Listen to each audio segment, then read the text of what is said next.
Hey everybody! I'm over here just piloting an X-wing, with R2 behind me. No big deal. Just chilling. In today's video, we are going to talk about the Galactic Starcruiser. We're going to get into Galaxy's Edge. We're going to get into all things Star Wars. Oh, I better not let go of the wheel. Hold on. All things Star Wars in regards to the parks. It's going to be a fantastic show today, guys. I'm pulling into Orange Grove 55 headquarters as we speak to meet the fellas, and we're going to dive right in. Let's go, guys.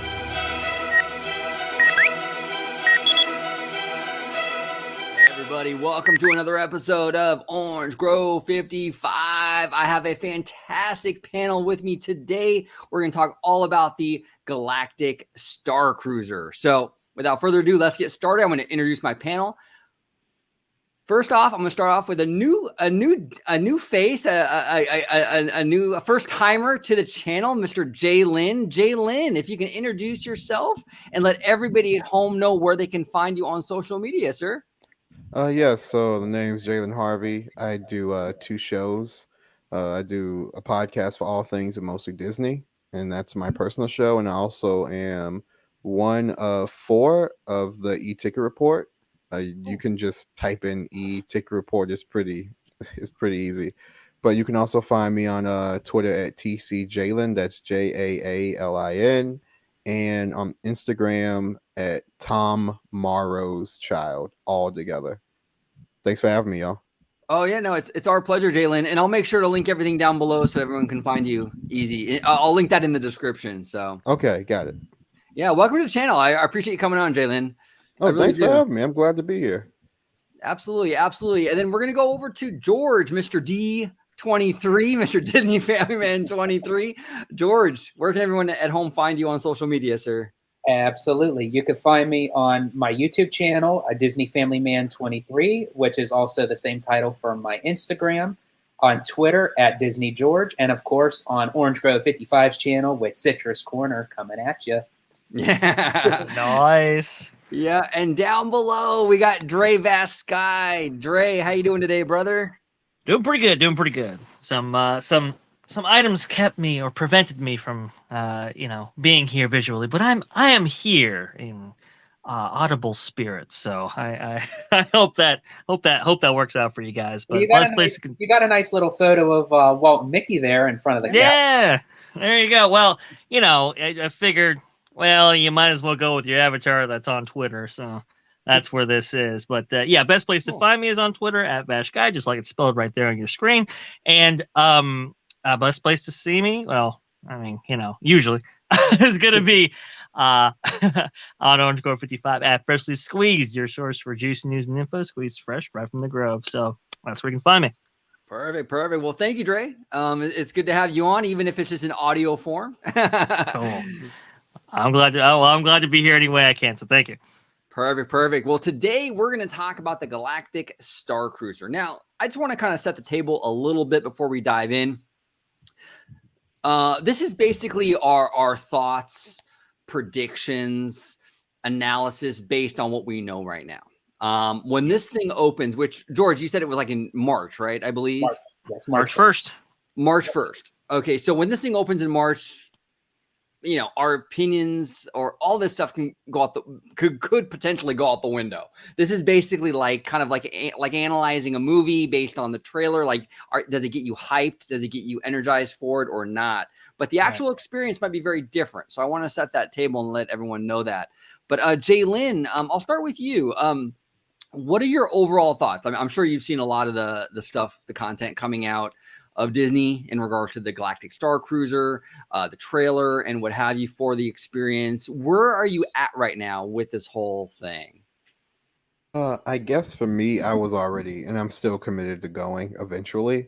Cool. Me personally, when I found out that they were doing Galaxy's Edge and they were doing all these books and all these tie-ins and all this, I've devoured just about any and everything that has to do with Batuu and Black Spire. So from a narrative reason, they have me hostage. Like, I have to go. I have to go do this because I've already done everything else. And it's going to, like, I love narrative. I love a good story. I love a good lore. Like I am a complete whore for like lore. Like I love lore. I love lore. Like if it's a good story that sucks me in.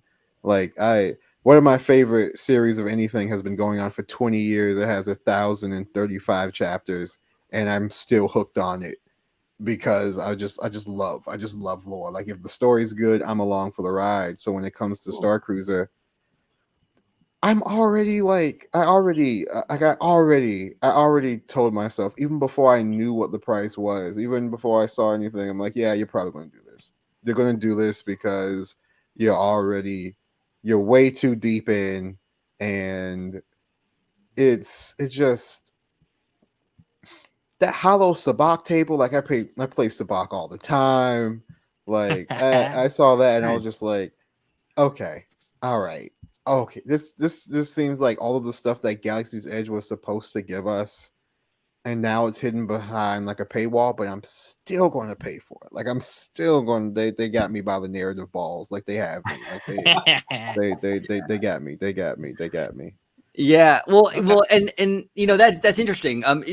Dre, you mentioned how like all the things planned for Galaxy's Edge now they're putting it behind a paywall with the Galactic Starcruiser, Right. and I remember in past shows you mentioned that like maybe that was kind of like because a lot of people when Galaxy's Edge opened, they were disappointed because we were promised like all these like experiences that never really panned out or whatever, and Right. that you mentioned. I remember like how it's possible that maybe they held back on those so they can do it for this Galactic Starcruiser. So Jaalin was talking about that as well, and I think that might be the case here. I think that maybe that's what they were doing, right? I mean that Yeah. might be- Yeah. Well, clearly, obviously there was a route where the Imagineers wanted to go when it came to Star Wars Galaxy's Edge or Batuu or Black Spire Outpost, right? There was a place where they wanted to go, and maybe the economics just didn't pan out for it, right? I mean, it obviously, especially now, when you're talking about actors and putting them full makeup, full getup, and then paying for them to be on stage and be performing in this world, especially at the scale that they were talking about, it might not be, it might not make fiscal sense, right?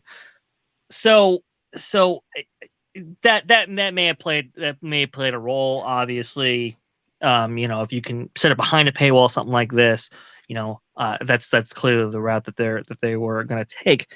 And look, my thing about Galactic Starcruiser is, I might be harsh in today's analysis about it, but it's not because I want it to necessarily fail. I actually do want it to succeed. I think the concept is really cool, right? This is a really cutting edge, groundbreaking concept where you can fully immerse people in a cruise type experience that takes them away. That is pure escapism at its finest, where you eat, sleep, drink this stuff for a set amount of time, and you go on your way after that. That's a really cool. That's a really cool thing. I know people kind of criticize it as being like the LARP hotel, but to live action role play your way through this, I actually do think that the concept is really, really cool. We saw like little glimpses of this with Legends of Frontierland and other things, and I think this could work. It's just I don't think the mix of elements is 100% right now where it needs to be, and we can go into that a little bit later. But that's kind of where I'm at with it. Yeah, no, yeah, it's like that's a great point. A ton of great points you made there, Dre. Like it's really the concept itself is actually very brilliant and actually very revolutionary. Like because this is something that I think could potentially change the theme park industry in a lot of ways. Where like you're not just going into a land or a park where you're immersed in that world. Like you said, you're living it, you're eating, you're drinking, you're actually experiencing this thing for 2, 3, 4 days. It's a game changer. It could potentially be a real game changer because like what this means for like even like like parks like Universal, if they wanted to build something like this for like say Harry Potter, a 3-night sort of thing for that franchise. I think there's a lot of potential here with this concept. Now, the execution, we'll get into that. Like you said, there might be some hits and misses there. But George, what do you think overall? Just overall thoughts and musings in regards to this Galactic Starcruiser. Well, for me, as Jaalin pointed out, they have him by the narrative balls. For me, they don't have my balls gripped hard enough at the moment. So, but as I said, I kind of going off of what Dre was saying, that the concept is phenomenal. The execution right now of what they have shown, not so much. But again, what Dre was saying, I don't want it to fail. I want everything that Disney does, I want them to do at their best, because we've seen them at their best. Yeah. We know that they can do it. I mean, this goes back to the subject matter when they were doing Pandora for Animal Kingdom. And then when I first heard that release, I'm like, what are they smoking? It's like, is this really gonna pan out to put Avatar in Animal Kingdom? But I tell you what, it's the best land as far as immersive experience. Just walking around with the lush plant work and the floating mountains. I mean, you could just walk around Pandora, and that alone is an experience in itself without even doing the attractions. Well, and George, not to cut you off, but that's actually one of the reasons why there's kind of a thing that goes around. You hear it a lot, like in the film community, and you also hear it in the theme park community, where fans will say, no one asked for this, right? And I kind of hate that, because I feel like it comes from a place of like being kind of close-minded. Like, I didn't ask for Tower of Terror to be rethemed to Guardians of the Galaxy. I mean, I never asked for that. Nobody did. But at the end of the day, it's good that it happened, because that ride is really, really kick-ass. It actually is a step up. I think most fans will agree it's a step up from what it was there before. Sometimes the thing you don't ask for or you don't realize you need ends up being really, really awesome. And Pandora is another example of that. A lot of fans were complaining going into that, well, it doesn't really fit, and the franchise isn't really that hot anymore, and then it opened.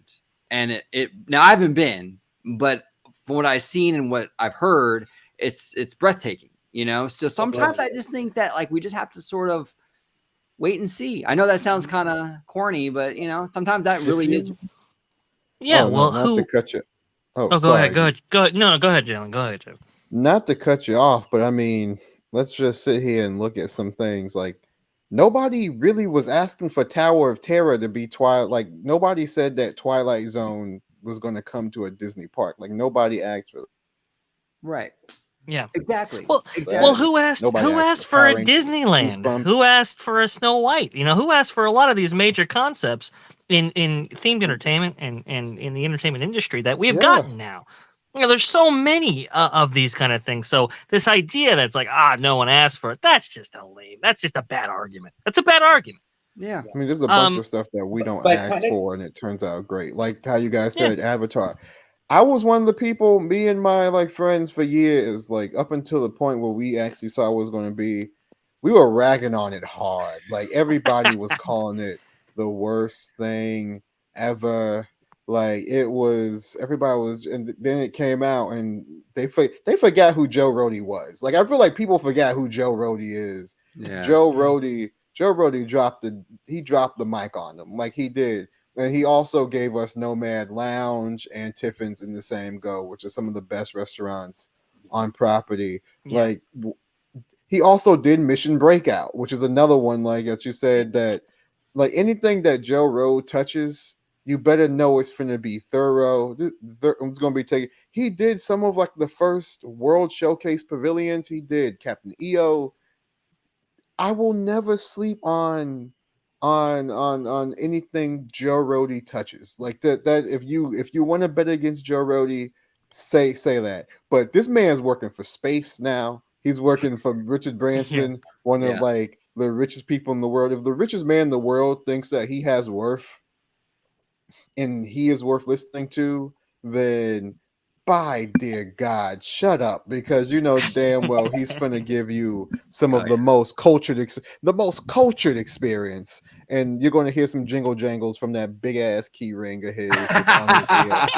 But dang it, that's going to be just nothing but wisdom. It's just nothing but wisdom. So yeah, no, Avatar Land, they did the right. I know you look at some early concept art of what they were doing and some of the models, and even Joe Rogan is like looking at them like, what the hell are y'all talking about? Do you all really want to do this? Hold on, let me move out of the way. Let me show you how to do this. I'm Joe Rody, bitch. Like, move out of the way. Like, right. Well, and no, I totally agree with that. And Joe Rody is a phenomenal Imagineer. There's a ton of Imagineers. Do you think, Jalen, though, that the right Imagineers are working on this concept with the amount of resources that they might need to really, put it over the top, so to speak? For me, especially going into Galaxy's Edge and all of the books that I was reading about Galaxy's Edge and all this, right? These Imagineers poured so much in. They even wrote a character in. Like, you see that speeder station that we always see, like Rey and them hanging out at. That's not Rey or Chewbacca's speeder station. That's a character named Salju, and in every book that she's in, she's essentially like the town guide, and she's the first thing that our protagonists in either book go see, because she points you out the direction. These guys literally wrote in a guide. Like, they literally wrote in somebody who is going to sit there and tell people where to go when they're lost. They wrote in all of these different characters, and some things I understand that couldn't work out. I know in Florida, you can't really be having aliens in full latex suits walking around during summertime in crowds. It just wasn't going to work. Same things with roaming droids, and just, they already crippled us over here, given the fact that they made it twice as small. But I think that not twice as small. They didn't build it for a Disney World crowd. They just kind of copied and pasted it. Right. Yeah. When it comes to, I guess specifically the Imagineers working on this, I think they actually care. If you look at some of the stuff like last minute, there's a lot of last minute changes that happen in maybe like a 6-month time span. Like, Rey was not supposed to be in the original iteration of Rise. It was Vi, and you can notice that because if you look at the commercials that they do have, Vi is the one who's in the briefing room. Right. Chapek, yeah, you're right. You're right. Chapek came in and he was like, we don't need to do this. We don't need to do this. We don't need to do this. We have the lightsaber experience and the droid experience, which is basically a show in itself, and we get paid for it. We don't need to have all these catwalks filled with people. I think we've only saw, like, they had a Hondo Naka walk-around character. We already saw that when they opened up Galaxy's Edge. Guess who walked down that giant balcony welcoming you to Black Spy Outpost? Hondo. So I know that costume is sitting somewhere. I know that they had all these things planned. I just think management came along and just said, we don't need to put this out here because everything else that we have is good enough. And this was before even Rise was open. Like, this was just Millennium Falcon and stores. They're like, these stores have enough cool things in them. And to their credit, they're right. Building a lightsaber and building a droid is a major staple of the Star Wars universe. All that stuff that they have is a money-making thing, but it still sucks that we didn't get any of that. Or the data pad stuff, where I want somebody to know that I am a major in the Resistance and they treat me different. Like, I wanted all of that. Right. Yeah. And that's what you get with Avengers Campus. Because, I mean, while I was out there at Disneyland, there was something around every corner. There was something going on, whether it was the stunt audio animatronic of Spider-Man, then you have the Mystic Arts with Doctor Strange, you have the Wakanda presentation. So, like, there was something going on at any given time that gave that land a pulse. And that's where I feel Galaxy's Edge lacks. Yeah. And that's where I think that they're trying to make up for it with the Starcruiser. Just based off of what they're showing, it's not appeasing to me. And I'm not saying that that's, because, Disney, sometimes they like to surprise everyone and don't really like to give a full-on look. Because if they're going to show everybody everything, then they're going to say, well, was it really worth $6,000 to pay when you're giving it to me right on screen? So they could be showing you the kind of the boring stuff. And then once you're on there, because didn't they say that you're not allowed photography only for certain spots on the Starcruiser, but there's no filming, there's nothing whatsoever. That's what I mean, that's the rumor that filming will be restricted in some way. Now I don't know what the extent that's going to be, but you're talking about a very a very expensive experience that people don't know necessarily what they're going into. So it's really going to be word of mouth at that point, if in fact they are going to be limiting videography inside. Now, I mean, look, and that's the thing, Jaalin. Like I hear amazing things about what Star Wars Galaxy's Edge was going to be and what it ended up being, right? And I feel like it's now or never here. If you're going to deliver on some of these experiences, you got to do it in this context with the Star Wars Galactic Starcruiser, because I mean the expectations are so high now. Some people feel that Galaxy's Edge was under delivered or not, half baked, right? And this is that redemption period for them, and it's. I mean, you're talking about a price point that is insanely high, and so I just look at it and I go, man, who is this really for? Is this really for the casual Star Wars fans? Are they going to really buy into this to the extent that maybe Disney is expecting, that maybe that they want them to? For the high-end clientele that are going to be going here, is this going to be up to snuff for them? Is this going to be the right mixture of elements for them? This is why I'm concerned about Galactic Starcruiser.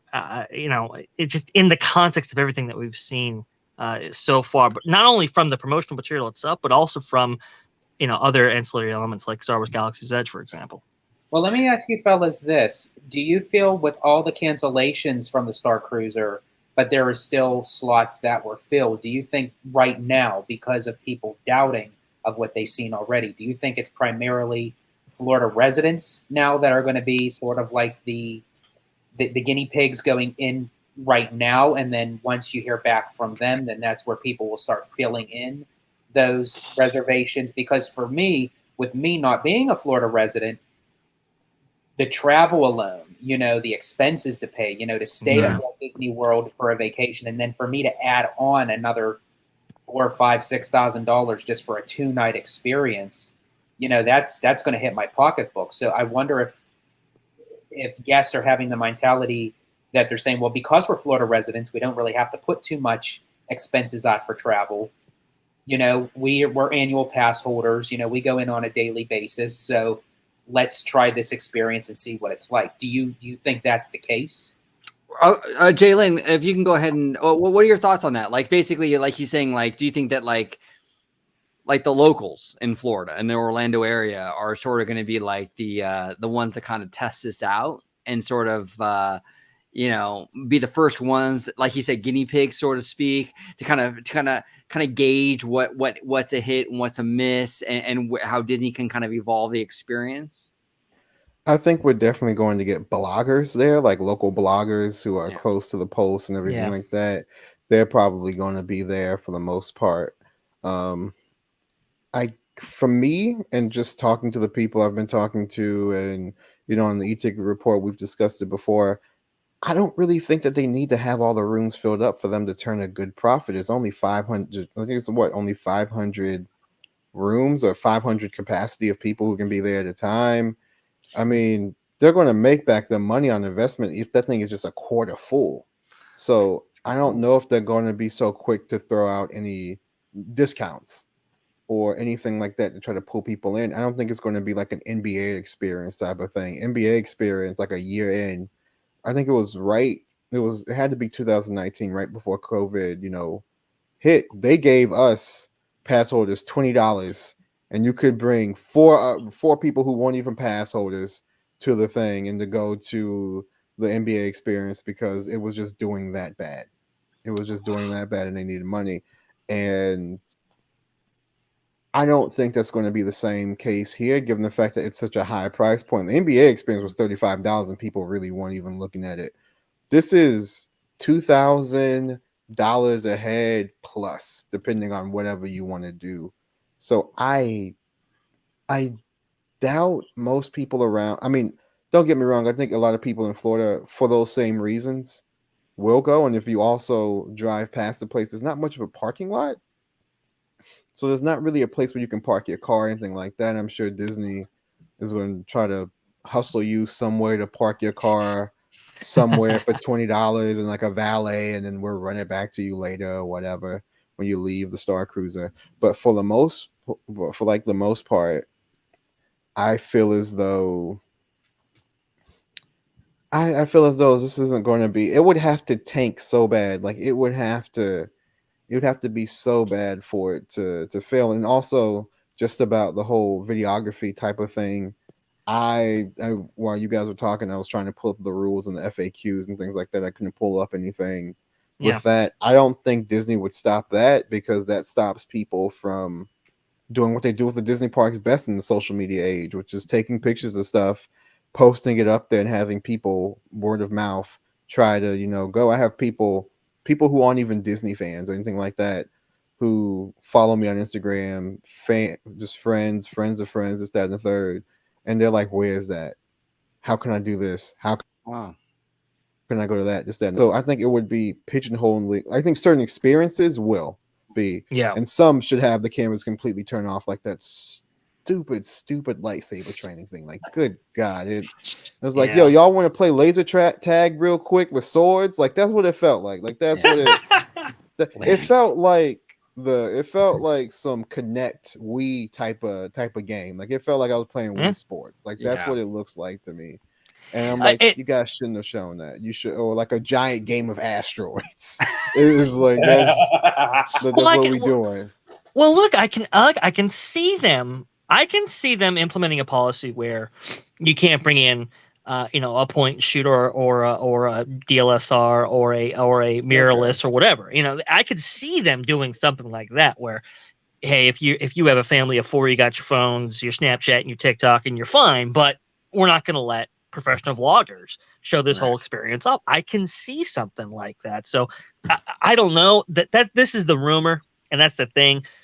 We don't really know at that point, but I can see him doing that because I don't think they're going to want to expose a lot of this stuff before prime time here. Yeah. And for me, if they want to keep it as immersive in the Star Wars universe, are you really going to have people going to a planet and saying, oh, I'm going to pull out my phone and I'm going to take some pictures? So it's like, how far, what is that cutoff line where with all that role playing and all that immersiveness, are they going to allow to say, okay, you could do this, but you can't do that? What makes me wonder is once you enter in through the Starcruiser building, there's literally no Wi-Fi.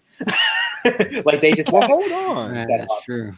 I wouldn't say that, because you guys forget about like the number one thing that they're pushing along with this experience, because of course you have to have an accessory, is you have to have your data band. You have to have your data pad thing. That's going to hold all of like your clue. Like, we're going to get a new souped up version of the data pad that gives you a place to take notes of where you're supposed to go when you get to Batuu to do this, that, and the third. So it feels more or less like they want you to take pictures because that's how they get free publicity. Like, this is something, I think there's certain parts where they're going to be like, no, you can't film a thing. Like, people might have to GoPro that or do their best to like hide a camera. But I think for the most part, they want you to take pictures of Gaia. They want you to take pictures of the weird food that you're eating. They want you to show off the flashy robes and stuff, and you doing all this cool different types of stuff.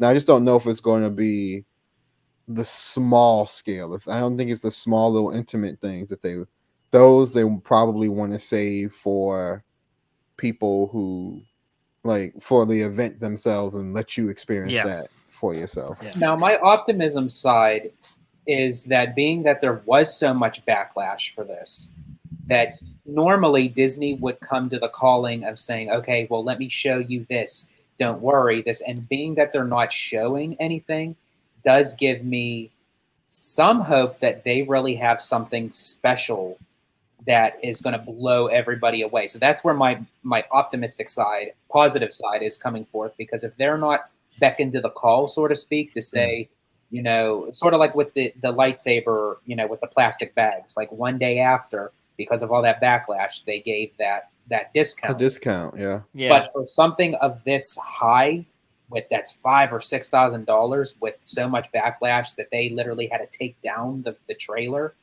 Yeah. You think Disney would come to the call to say, okay, let's show them something that will draw them back. But they must be very confident to not do that, that they're pretty much kind of waiting in the wings to say, you know what, let them see for themselves. That's interesting. The money will be Yeah. worth. That's interesting, George. That's interesting. I mean, yeah, because you're right. They're doing the damage control thing by taking down the trailer and things like that. But they're not. See, that's the thing. Like they're not going in and being like, oh, but we have this other thing, we have this thing and that thing. They're not doing that. So maybe they are kind of waiting and kind of being like, you know what? Wait till they experience it.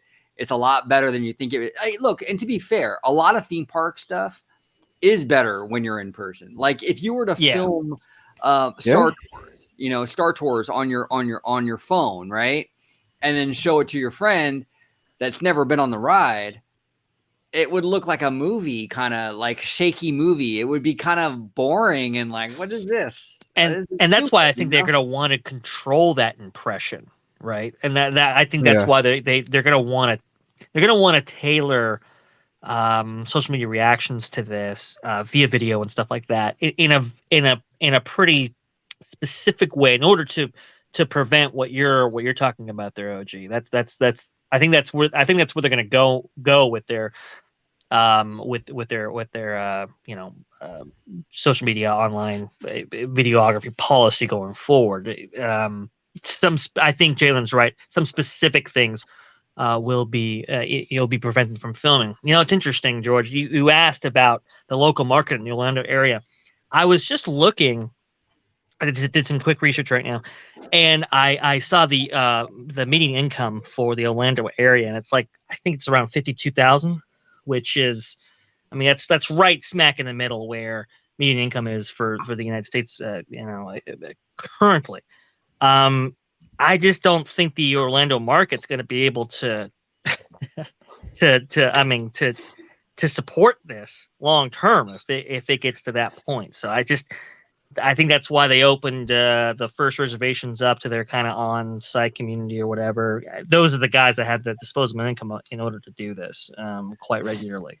Now, Dre, I want to bring up a point though that Jaalin brought up, which was interesting. Sure. A little bit ago, he mentioned in terms of like making money back and that price point. Yeah. Do you think because it is so expensive, right? Mm-hmm. And I don't know the cost. Like, look, this is a lot of stuff is like above my pay grade, like right. But like kind of going off of from a layman's perspective, like, okay, so Disney spent all this money on this hotel and they're charging an arm and a leg for people to experience it. And Jaalin was saying how, and I thought it was a good point.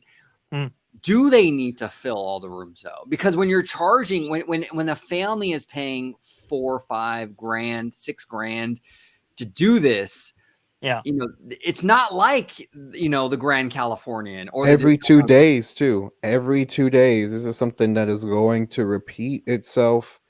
It's not like a regular Disney vacation where you're getting 7 days there, and it's like maybe you're getting $5,000 from that whole entire family. Every 2 days, you are getting $6,000 from a family. Right. That's insane.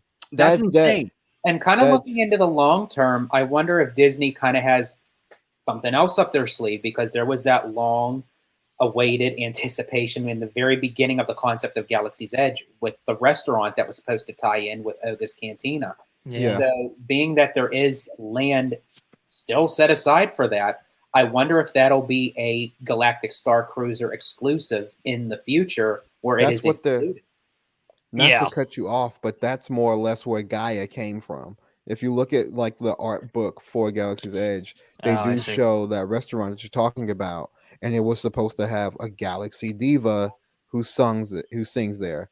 And guess who we have on the Starcruiser now? A Galaxy Diva who sings in front of you. A lot of this stuff, I mean, from a lore perspective, with the promotions, I didn't really like where they had that one kid from, I think it's the Middle or ABC or from Solar Opposites. I don't know, but you've probably heard his voice before. I know he's like in the Goldbergs, I think, right? Maybe, that guy. But him, and then the Chapek one, and those I think are complete Ha, rubbish. golly gee, this is awesome. Oh my god, like it's so bad, and that's from an actor. Jesus Christ, he gets paid for this stuff, but like you couldn't act better than that. Like I know he didn't give you much to work with, but is that more telling of him as an actor or the Starcruiser? I don't really know. Yeah. But That is true. That is true. And that's the thing, Jalen. Like you brought up a great point. Like the trailer did this experience no favors, and I think that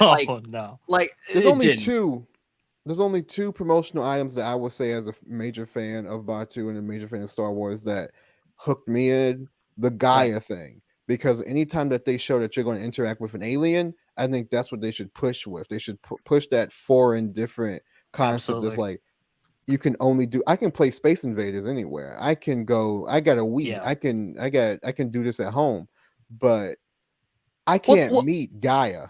I can't do that. It's like with. Oh, go ahead, Vash. You got Vash.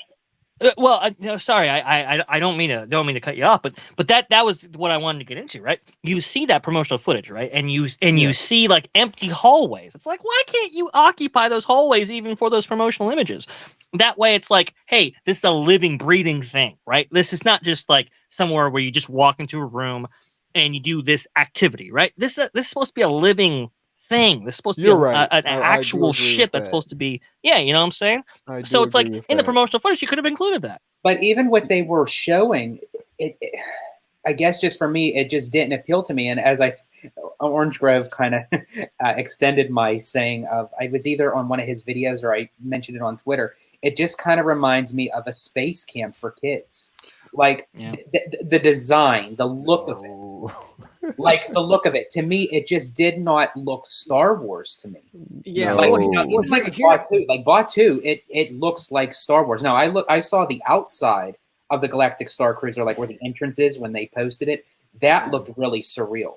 But just of what they shown, now I don't know how the rest of the ship looks, but just of what they shown to me, it didn't feel. Honestly, it kind of looked like how Space 220 was, like as far as like the restaurant goes. It didn't feel Star Wars to me.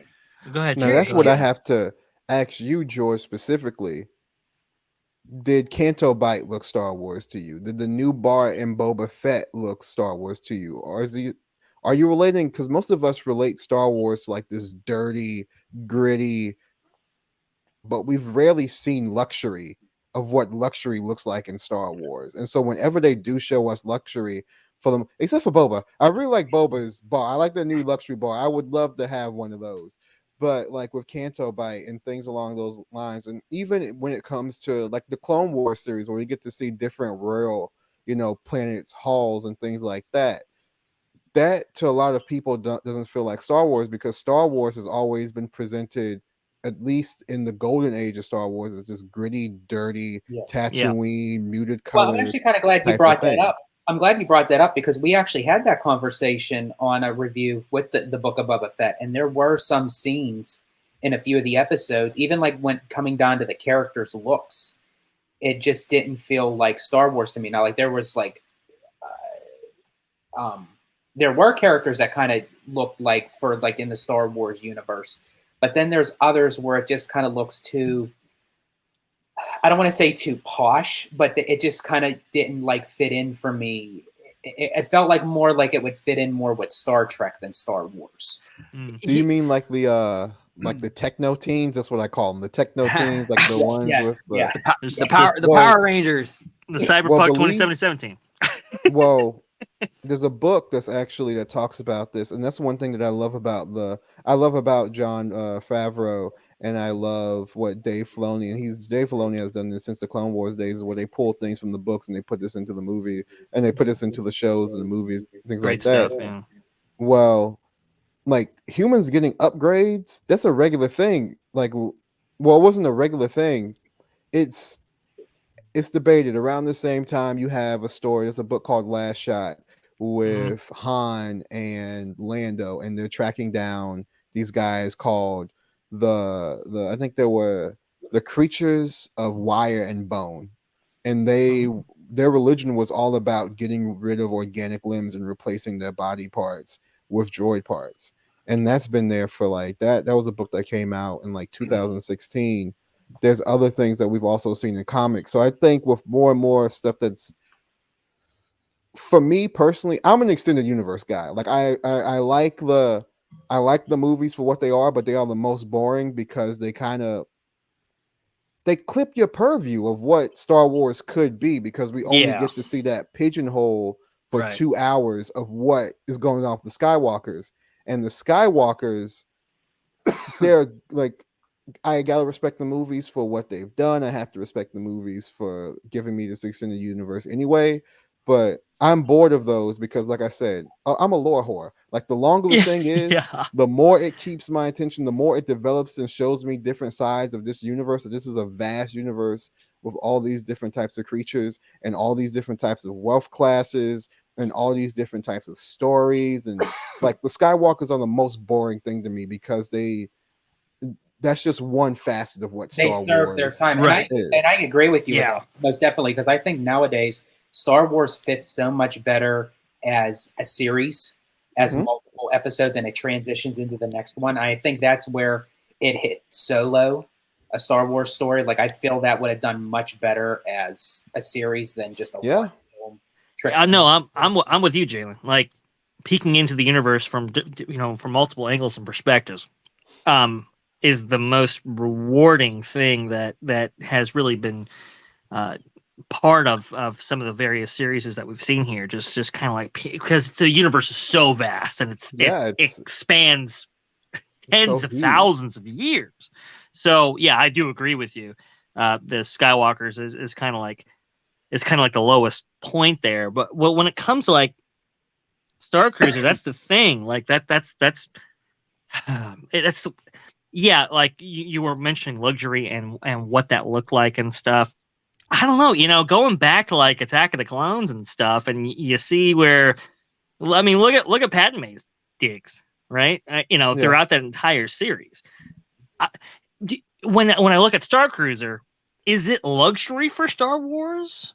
And are your accommodations necessarily luxurious for the price point that you're paying? That's kind of the thing. I mean, those rooms are small.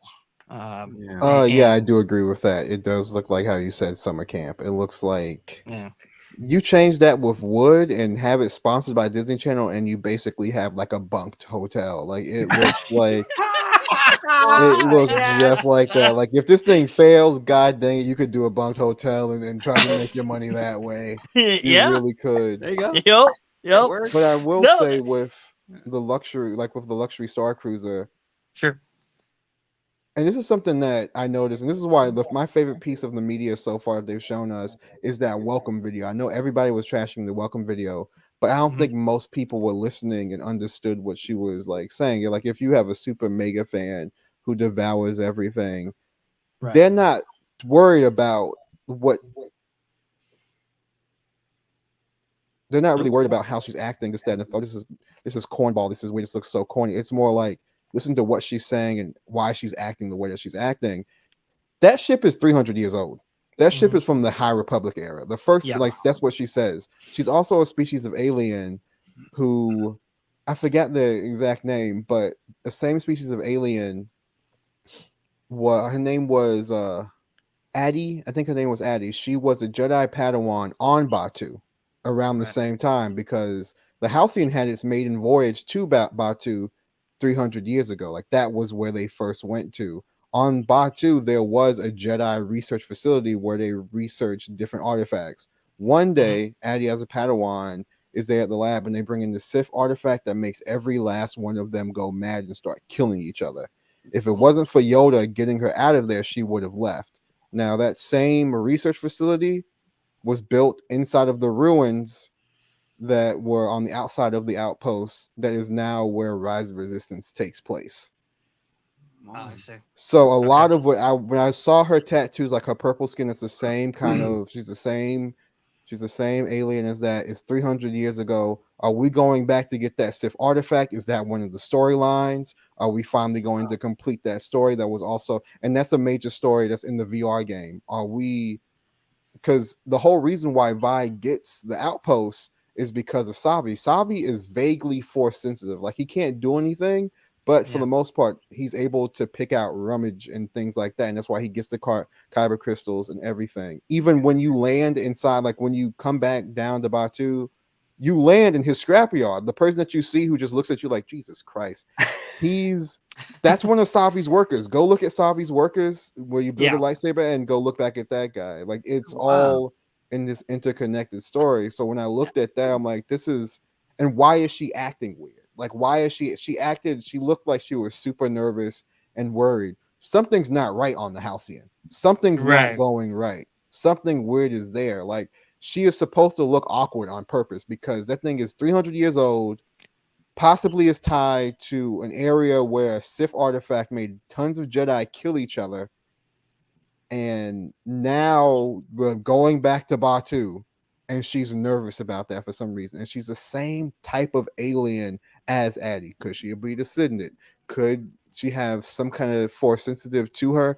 We don't know. But what I do know is that almost cussed. That pulled me in. Go ahead. If you want, you can definitely. You're free to do that. That pulled me in like a son of a bantha. That pulled me in some. Like I was like, oh my god, like that's going to be one of the storylines. I'm going to finally get to see what happens from the VR game, where like maybe we're trying to get the Sith artifact back. How did the Sith artifact, like it's so many different things that could go on with this thing. That kind of stuff right there, that kind of questing stuff, that kind of like, hey, let's see the ends of some of these stories that they've kind of set up. Like those are the things that are most attractive to me when it comes to Starcruiser, for sure, no question. And when I hear you talk, Jalen, this sounds actually better, I think, in concept than I think a lot of us maybe initially gave it credit for being. So I think maybe the question is really about, because we've seen WDI do this dance between like super heavy lore, like you're in the universe, and what appeals to the general public.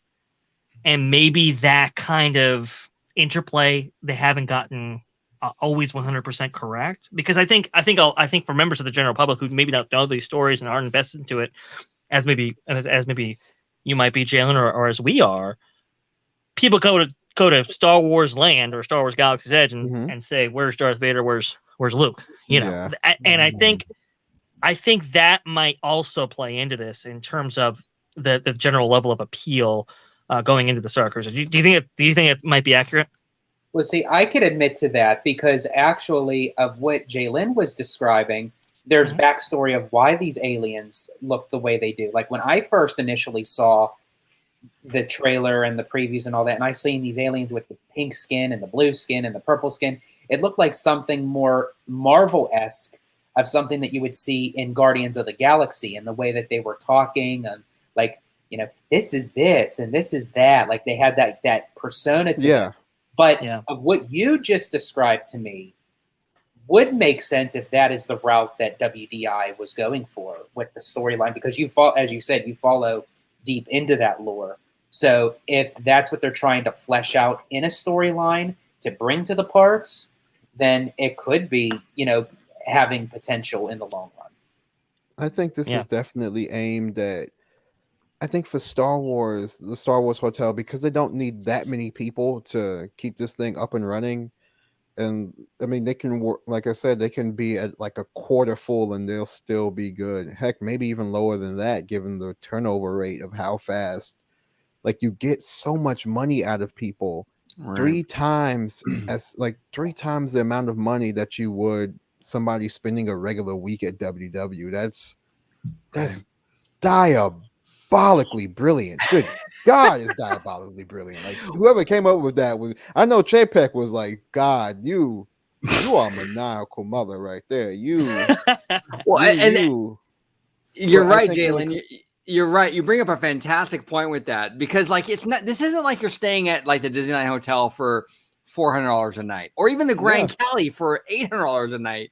I mean, this is going to be thousands a night every 2 or 3 days. Yeah, it's a different. I think it changes the metrics. You know, do you need to sell out in order to make a profit? I don't know. And you posed a great point there, where it's like you might not have to if you're even at 50% capacity or occupancy for that hotel. You might be still raking in the dough. Now, again, I'm not a financial expert. I don't know how much the hotel costs. I don't know all the stuff, but it does make sense. I mean, you're paying a whole lot, and it's every 3 days that it's cycling through. You might not need to sell these out, and it's interesting. It's very I would very much like to know what overhead on something like this would be, because to your point, yes, it's not like staying at Disneyland Hotel where you're spending $800 a night, but Disneyland Hotel, we know, doesn't have a bunch of aliens walking around that you're paying to be on stage. Right. And so if you fill this thing out, $6,000, I mean, you could potentially be getting, I mean, what we're talking, like maybe 600,000 or something. When it comes to, I can figure this out really quick. I mean, yeah. Seems... Well, no, go ahead. I would welcome that. Is that enough? Is that enough to overcome some of the, some of that overhead? You guys might be right. They might be able to do it with half capacity. They never gave an official price point of how much it costs to build. No. This. They never do. It's not even just a ballpark of how much it was built, but also to keep, as you were saying, Dre, to keep these things running every 2 days, that they have to keep supply on hand. They have to keep on, rejuvenating all the stuff that they need to get this more lifelike. So when I ran the numbers, and it was just a family of 4 times 2,000. I think is it 2,000 a night, or is it 2,000 for the whole thing? I thought it was like 5,000 or 6,000 starting for a family of 4 for the whole thing. Hold on, let me see. Starcruiser prices. And that would break down to like 2,009 or something? Let me see. Okay. It's about, if you want to have 2 guests per cabin, $1,209 per night, or altogether would be $4,800. That's per night per guest, right? That's the lowest it goes. Let's okay. go. And that's for 2 guests. That's for 2 guests. So let me times that by 2. Mm-hmm. Good God, it's going to make even more. I was super lowballing it. Okay. Well, remember, there's kind of a group rate, so it doesn't.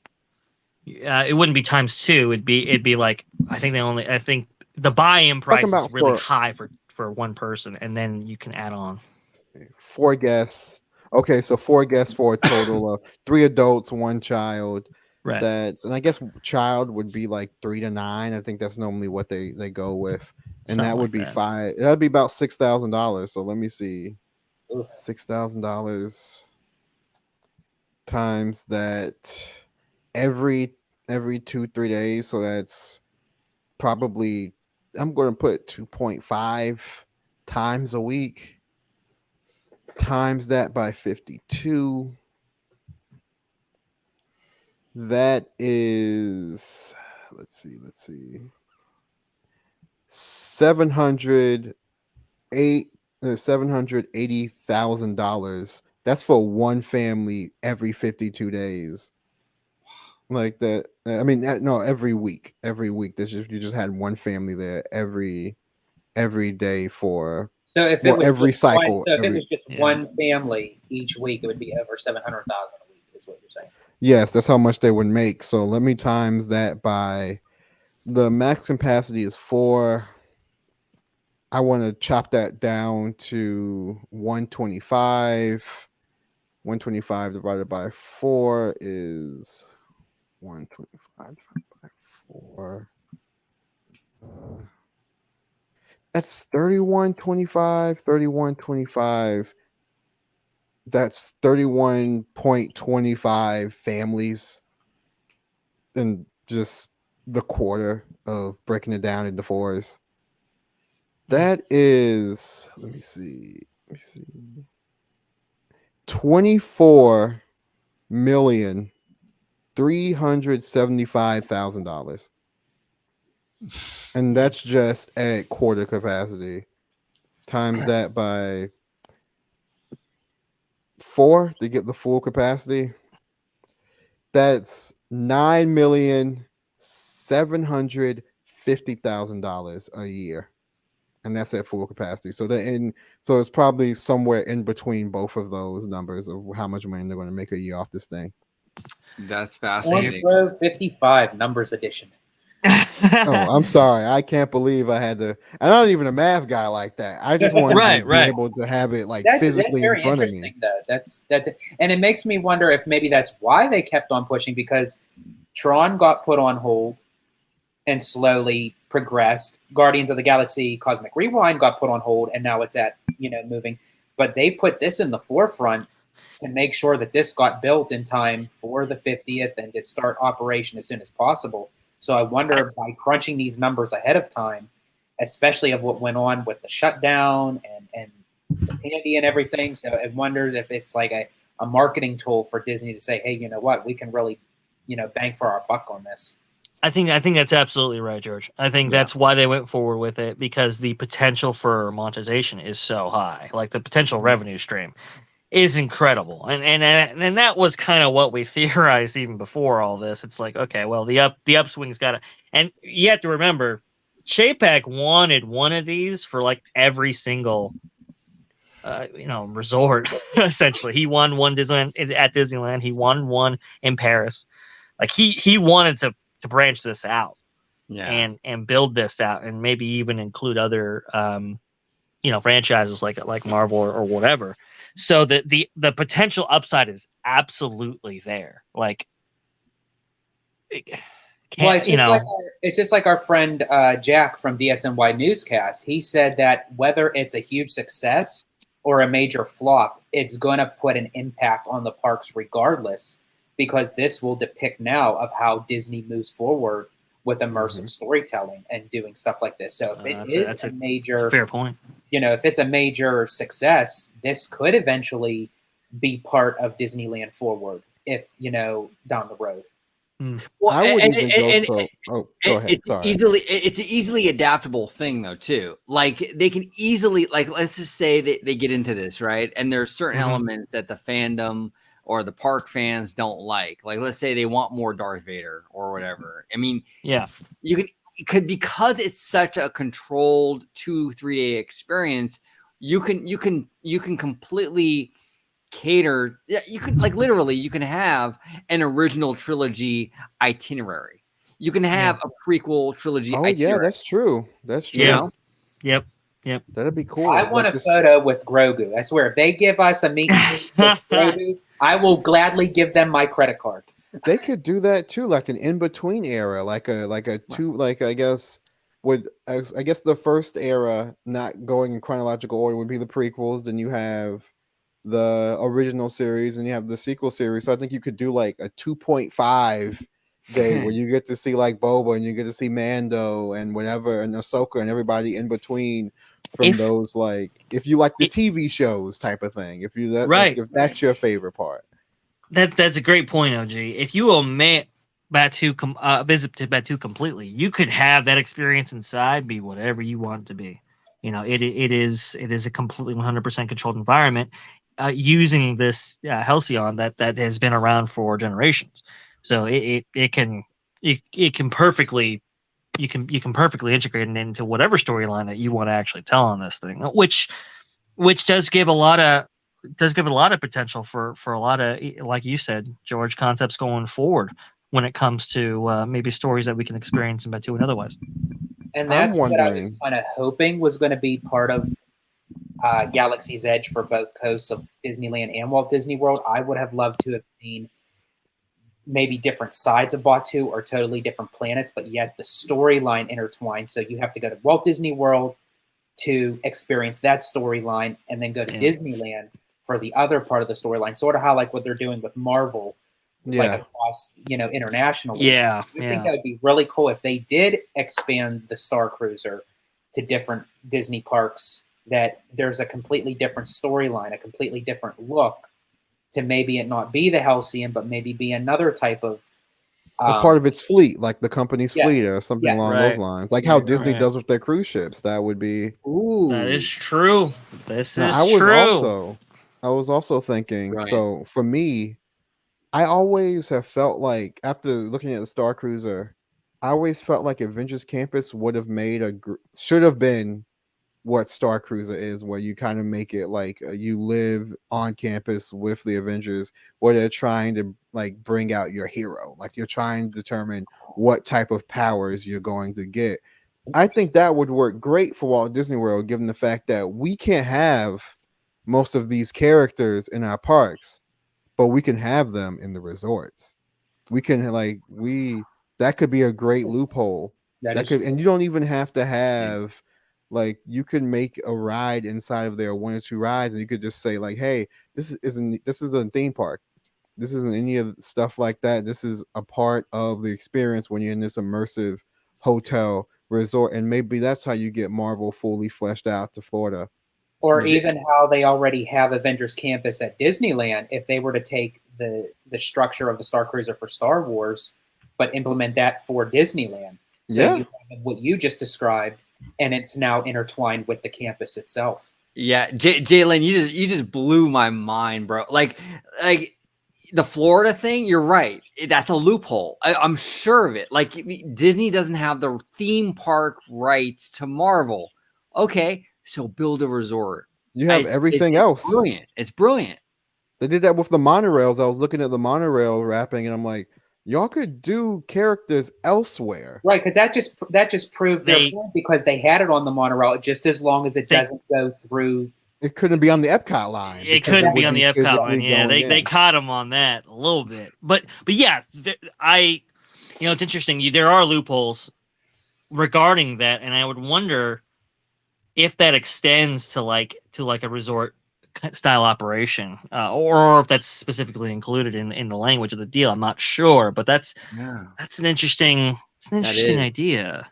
I don't know if themes hotels were like that huge back in the day, so I don't know if that's what they wrote in, but I also know it would be hilarious to kind of, Disney would still eat his cake and get it too, but also what if people were just like, oh, I really like going to that Avengers Campus at Disney World, staying there. Well, let me go over to Universal, to Superhero Island, and go, do the Spider-Man ride, and go, you could continue your experience somewhere else. Like, you still have Marvel right down the street, so everybody gets to eat. Like, that would, but I know Disney, they don't want everybody to eat. And I don't want everybody to eat. And this could actually be what Disney wants to see. I mean, if this is a huge success with the Star Cruiser, who's really to say what the next generation would be as far as them adding something like that to Walt Disney World?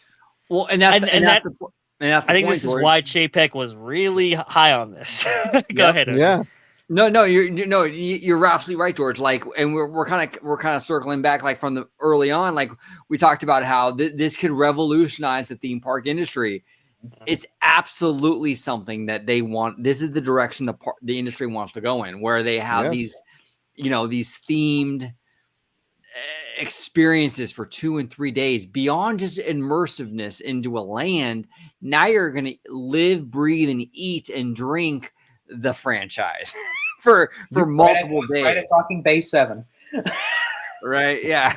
You could even do, Avatar too, if the sequels. I personally am not betting on the sequels coming out this year. I have been burned before. I've been burnt for a decade. I'm not going to sit. I don't trust James Cameron. I don't trust him to show up to his doctor appointment, let alone drop a new movie. So I'm a just wait to see and even when the trailer drops, I need to be sitting down there physically, popcorn in hand, and I need to see. Until it is. I had a friend of mine who felt the same way with any of Disney's announcements when it comes to the park. Until you can physically sit down inside that seat, don't bet on anything yet. Absolutely. Don't bet. And that's how I feel about James Cameron. All I've seen is concept art, bro. I don't know, but that would be cool too.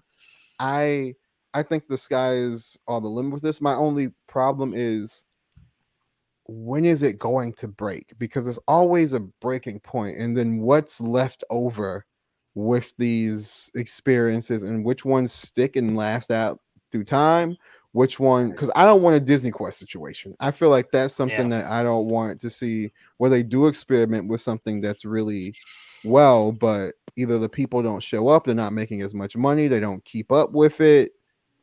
And for $2,000 a night, especially here at Disney World, if I pay for this Star Wars experience and part of my excursion is to Batuu, don't give me no excuse that Rise isn't working 100% how it's supposed to be working. That's a good point. With Disney being very adamant and moving forward, and they're not budging on doing any changes with the Starcruiser, they're moving forward with it. I think part of Disney's Achilles heel is, once something for them becomes hugely successful, they will beat it to death, where they're like gung-ho. They'll just make everything of all four corners. Okay, let's do this, till people get burned out of it. And it's like, okay, well, like Kermit the Frog, what do we do now? It's like, what do you It's the Frozen pandemic all over again. Like, they did Frozen. Frozen was everywhere. Frozen was the only way they couldn't. Damn well if they could have made it work in Animal Kingdom, they could have. But every other park in Walt Disney World, and I feel like the rest of the world too, was infected by Frozen, except for Animal Kingdom. Like, Animal Kingdom is like that one spot in a horror movie or a zombie movie that's like where they're trying to work on the cure. Like, that's what Animal Kingdom was. Like, they were over there in the trenches, son. Like, oh God, they're zeroing in. They're letting it go all over the place, son. Like, they got us surrounded. They got us surrounded. And that's only because Frozen didn't have enough woodland creatures to make that integration a reality. It pretty close with number 2 with that frozen horse. That's true. That's true. The mythical nature of Animal Kingdom. But you're exactly right. Look at pin trading, right? Look at Vinylmation. I mean, they get on something and they just kill it. They just kill it to death. And that's the thing. Like, is Disney going to be so bullish on all of this where they're not going to take that consumer feedback where they probably should, and this thing's going to go off the rails before it should have? That's kind of because we all know Disney guests, how they can be, and especially with that amount of money, if they go in and riding Rise part of their package and they get the B version of Kylo Ren, I'm gonna be mad if I have to walk down that stupid hallway to get to. Whenever that happens, I just say, hey, y'all, just leave. I'll come back. I live 45 minutes away. I will come back another day. But I think about people like how you say, who's like their first time doing this, and they aren't getting what they're supposed to get. If I'm doing a super immersive, like, hotel experience, if you take me down a damn hallway, I swear to God, I need $500 back real quick. Like, $500 back real quick. Charge back.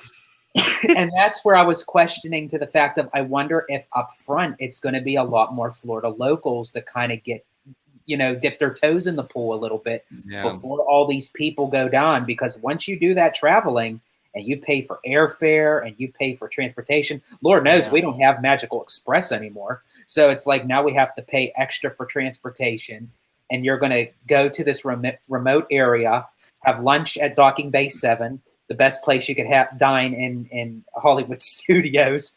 And then on top of that, Rise. Don't do that. Ronto Roasters is right there. That's the best. That's the best.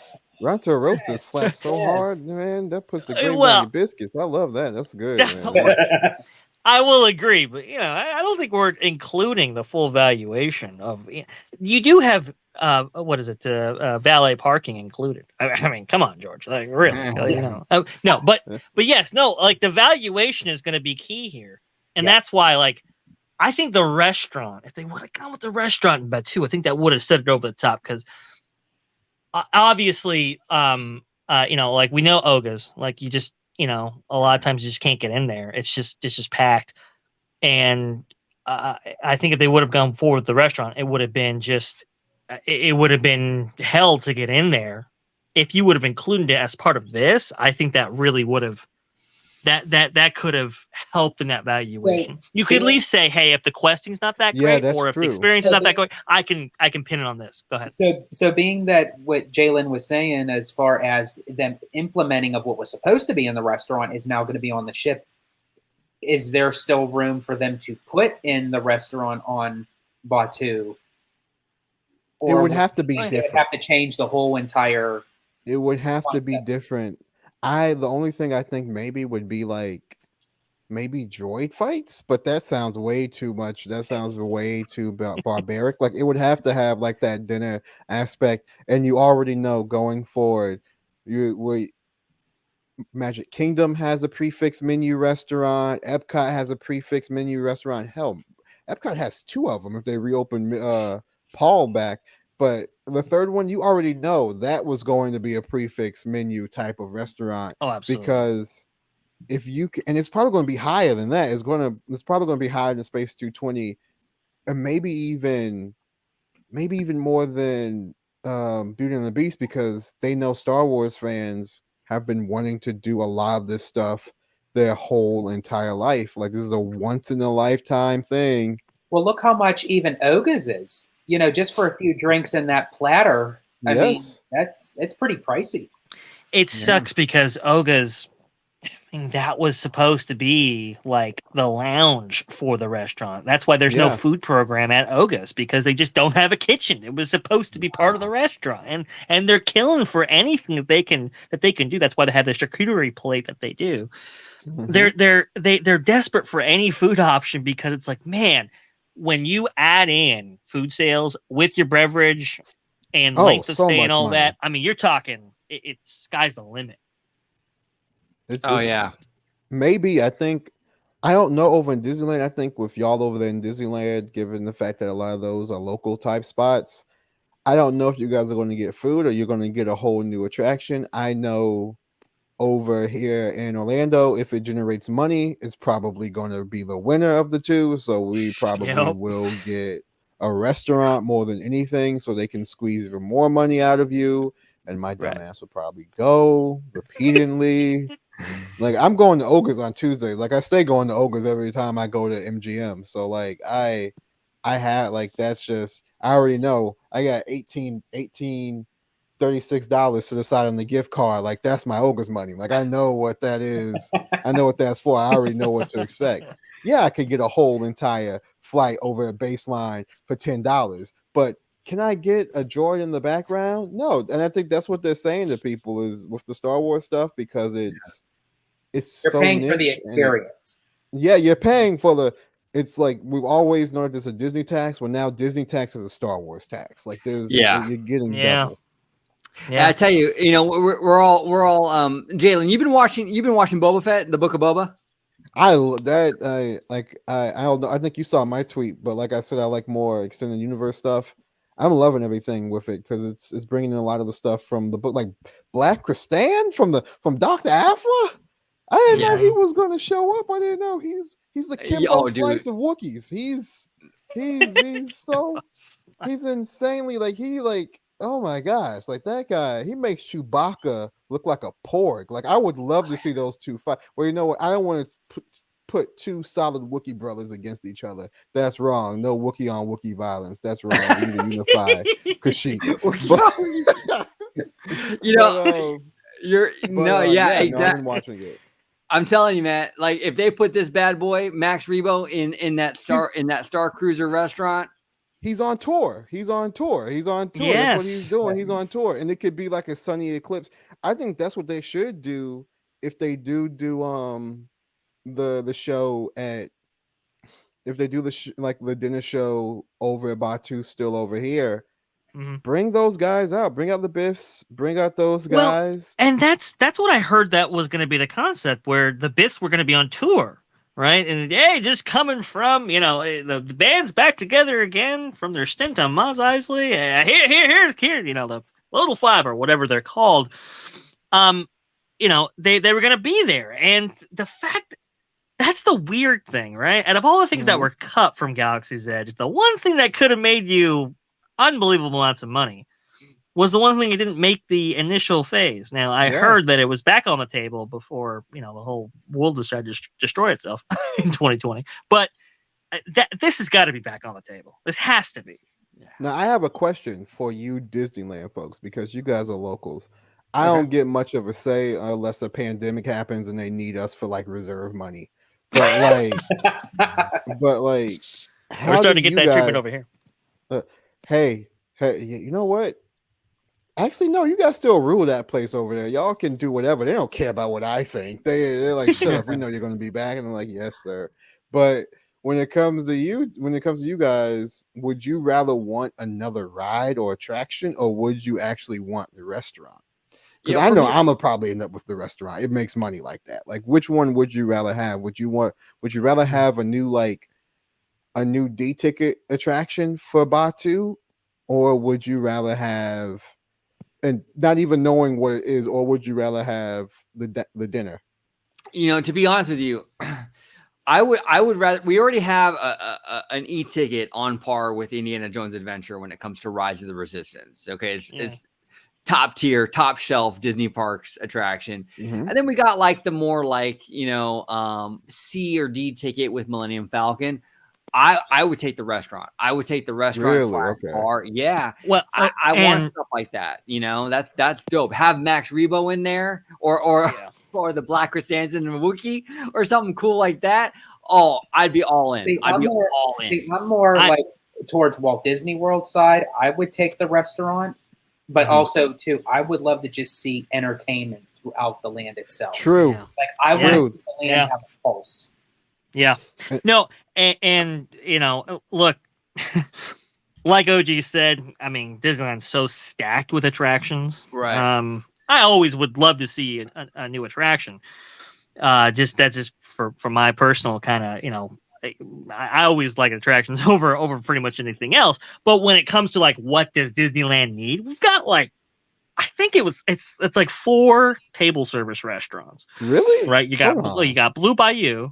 Yeah. You got Blue Bayou, Riverbell Terrace, Cafe Orleans, and Carnation. All right. That's it. What about Plaza Inn? Plaza Inn is not table. It's like a buffet thing. You walk up and you eat your food and you sit down. Right? Okay, so your Plaza Inn is different from ours because ours was like a sit-down restaurant. I thought yours is a sit-down restaurant for sure. And but ours is not like that. Ours is like a like a buffet. buffet. Need to squeeze money out of you guys like that. And that's what I'm saying. That's what I'm saying.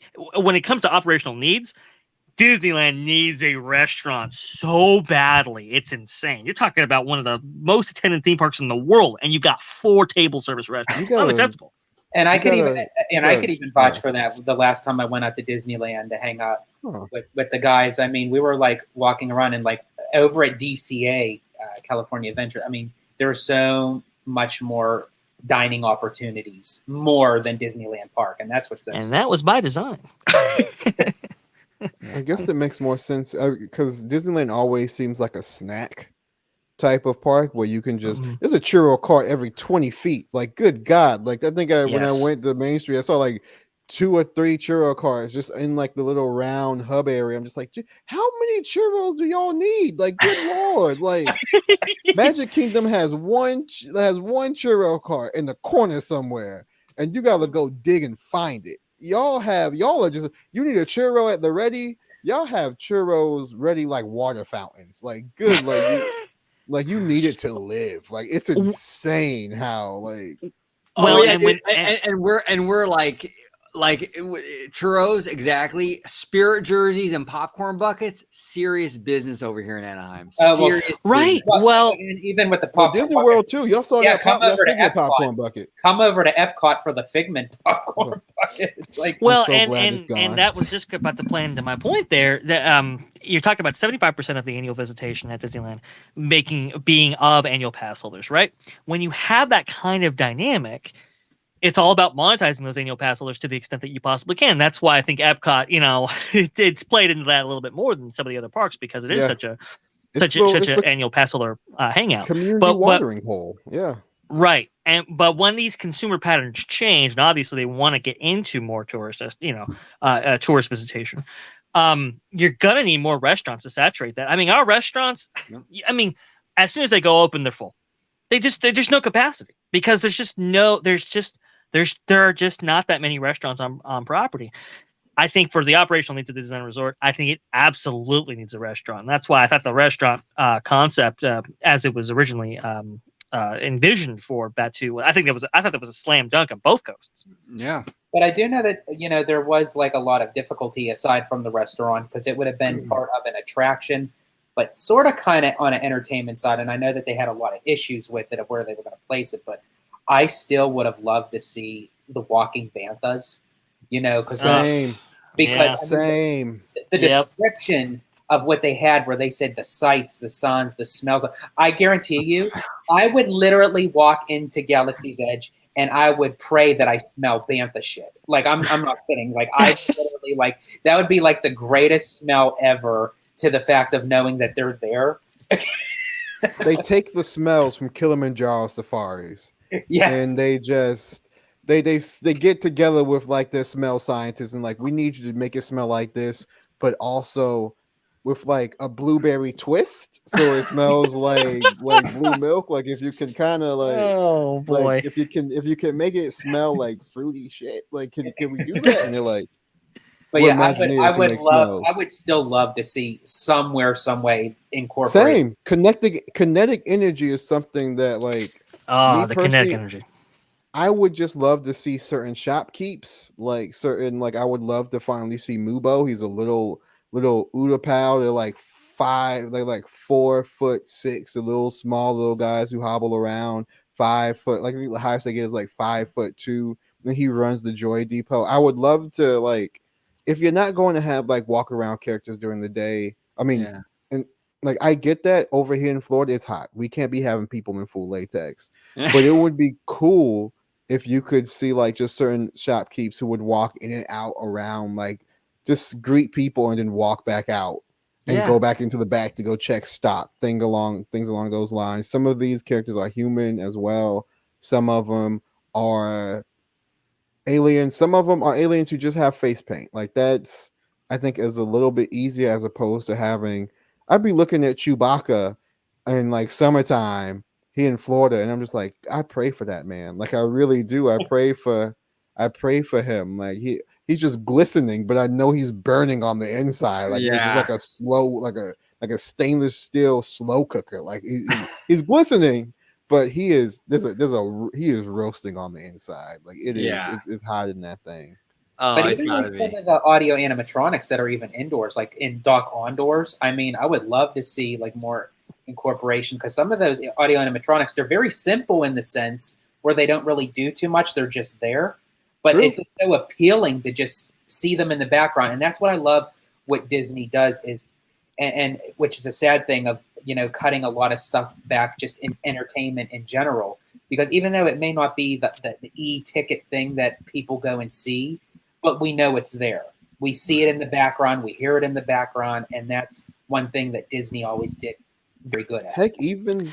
I'll take a screen like how they have with Toydarian Traders, when you can see her like making toys in the back. If you look up, you can see like her office up there and she's working on toys. So I would love to see them do that for like, you can even do that with animatronics, to have a little window that opens up every 5 minutes and you just see Cookie come out in Docking Bay 7 like, we need more Ronto meat, or we need more, we need more Tipiot. Like he just closes the thing like that would, or like a little puppet too. I don't know. There's anything that you can do with these things. And that's what makes what got cut so unfortunate, because I think a lot of what was going to be on hand every single day was going to provide a lot of that kind of character and kind of like lived in feel and immersion.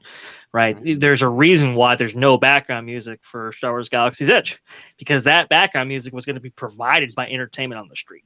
Yeah. And being performed live for you, that kind of thing. And when those things get cut so late, you can't really, how do you pivot to the extent that you need to? And that's why it's like, Adventures Campus is awesome. Pandora is awesome, but it feels like something's missing here. That's what it is. Exactly. And it's really unfortunate. 100%. 100%. That's exactly what it is. They're just the great thing about Galaxy's Edge is that the foundation, the bones are really solid. The land is a highly immersive, really well themed area. Now, just sprinkle in some of that, kinetic energy, some of the roaming alien bands. And I think you got an A+ land. I think they just need to add, and this is the good thing. This is the positive thing about this. It's much easier to add that kind of stuff, the entertainment in, than it is to go in there and destroy buildings and fix a land physically. So this is an easy fix. All they got to do now is go in there, hire the cast to do it, and get all that done. And I think it'll help greatly. Now we are hitting a wall. Oh, go ahead, Jalen. I'm sorry. I was just saying, it's kind of like getting a playset for Christmas, and it only comes with 2 characters, and so that's all you really get. And you're like, I need more action figures for this. Give us some more action figures from this. Like, we only have like 2 or 3 of these guys out here. Like, give us some more action figures to my Batuu playset. Like, hey, some people consider in Toy Story Land like when you look at, you get to see one of Andy's neighbors. And it's Galaxy's Edge. It's like that kid over there has a really cool playset. And some people over in Galaxy's Edge, like the Batuans over here, they call Toy Story Land the Toy Planet. So I would like to get some more. Bring some of that Kenner stuff over here. Let's get some of that Kenner stuff. Let's get some of those guys over here. Yeah. And let's really flesh this land out to be the true playground that it should be. And I know we're kind of pushing for time, and I know going off topic, but even with Toy Story Land, now they're going to get a sit down, with the Woody's backyard barbecue. So I mean, because a lot of people were complaining that there's nowhere to sit, there's nowhere to eat, So it's nice that they're focusing on that with Toy Story Land. So now I think next up in line after the Starcruiser and everything, I do think Galaxy's Edge would benefit a lot from having a sit down dining. Yep. Yeah, no, and Jalen, the Kenner Star Wars toy thing is so brilliant, because what you could do is that would be a perfect transition from Galaxy's Edge to Toy Story Land, and have those big kind of toyish like Kenner Star Wars toys from like the 80s kind of add your transition into Toy Story Land. I think it would be so brilliant if they could ever do that. Because we would definitely need it, because it's kind of an odd transition going Storyland. You just go around the corner. Yeah. Right. Yeah. Guys, I want to thank you all so much for coming on. And Jalen, thank you, man. First time on the channel. I appreciate you coming on, dude. Oh, thanks, dude. This was fun. I had fun. It was a lot of fun. So I'm gonna go around and we're gonna close it out. And same as before, I'm gonna introduce you, and then we'll let everyone at home know where they can find you on social media. Disney Family Man 23. George, where can they find you, sir? You can find me on YouTube under Disney Family Man 23, which is also my Instagram, on Twitter at Disney George. And of course, you could always find me on Orange Grove 55's channel with Citrus Corner. Yes, sir. Yes, sir. And Mr. Vash Sky, where can they find you on social media, sir? Best place to find me is at Vash Guy on Twitter, just like it's spelled on your screen right there. And best place to see me is on Orange Grove 55. It's at Freshly Squeezed. Your source for news and info, squeezed fresh right from the Grove. It's interesting. I thought of one concept that could be really cool. It's for our competitors, though. What do you think of like an immersive hotel experience like the one we're getting here with Galactic Starcruiser, but you're staying at Hogwarts and you're becoming a wizard? Now, that could be incredible, but that's just me. That is money. I know they're looking at that and trying to figure out some kind of way to retrofit that into Hogwarts right now. They're gonna do it. They gotta be. You guys can find me at Okay, I introduced my. Oh, I'm sorry. You're supposed to. Go ahead. I just say, Jalen, if you can let everybody at home know where they can find you on social media, sir. Yes, you guys can find me at TC Jaalin on Twitter, and you can also find me on Instagram at tommorrowschild. And great. Awesome. And all that will be linked down below. Check out Jaalin. Check out his. You have a podcast. Yes, I forgot to mention my my podcast. I have a podcast. It's called A Podcast for All Things, but mostly Disney. And I'm also on the E-Ticket Report, one of 4. So yes. those Awesome. 2 shows. Awesome. Cool. And that'll all be down below. I want to thank you, gentlemen, for coming on. I want to thank you all so much for watching this episode of OG 55 in terms of Galaxy's Edge. We got into Starcruiser, all the Star Wars goods we discussed today. We really did a deep dive today. I think it was really fun.